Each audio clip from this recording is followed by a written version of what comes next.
And is Turkey doing enough to fight ISIL? What kind of security situation is Turkey facing? To answer these questions, I spoke to Daveed Garenstein-Ross. He's a senior fellow at the Foundation for Defense of Democracies.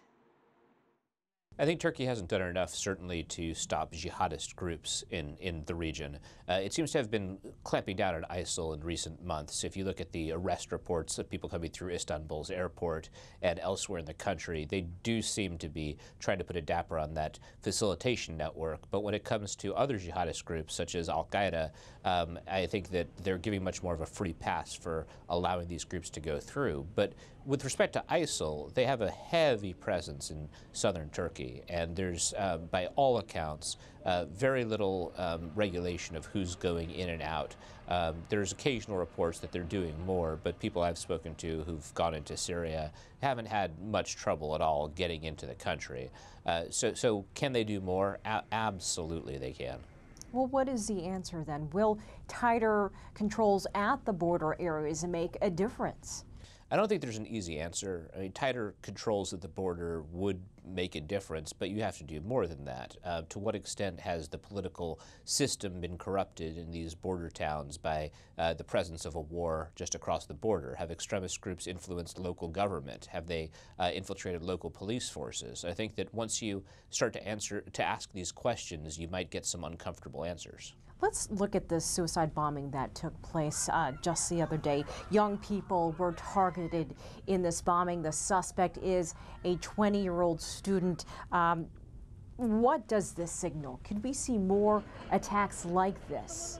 That's certainly the danger, that you could see more attacks, and that's what Turkey fears.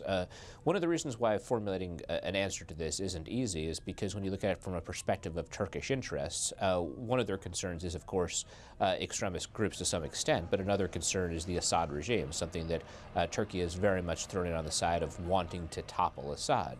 So part of what Turkey and Qatar as well have done is continually doubled down to try to eke out a rebel victory. This is one of the things that has helped the Nusra Front, which is al-Qaeda's affiliate in Syria, to look like a more tolerable presence to many of the countries, and not just to Turkey and Qatar, but to other GCC countries that are a little bit more concerned about, for example, the Islamic State and also al-Qaeda. It's created a very messy situation where you can point fingers, but it's harder to actually put back together how you'd like the world to look. This particular incident, though, this bombing, has really struck a chord in the country. There have been several protests already just across Turkey.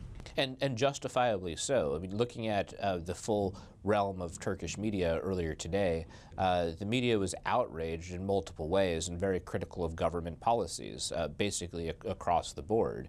If you look at the more Kemalist publications, they've argued that the AKP has done a lot to allow this kind of environment to fester, but even those publications that are more pro-AKP say that basically the Erdogan government has a mess on its hands. Of course it's going to stir anger, because they've seen the situation build and build and build, and now blood has been spilled in Syria in a very, or blood has been spilled in Turkey, not just in Syria, in a very serious way. It's a situation that's very ugly, and we'll have to see what kind of action it leads to, but certainly emotions are very high, and they're going to be high.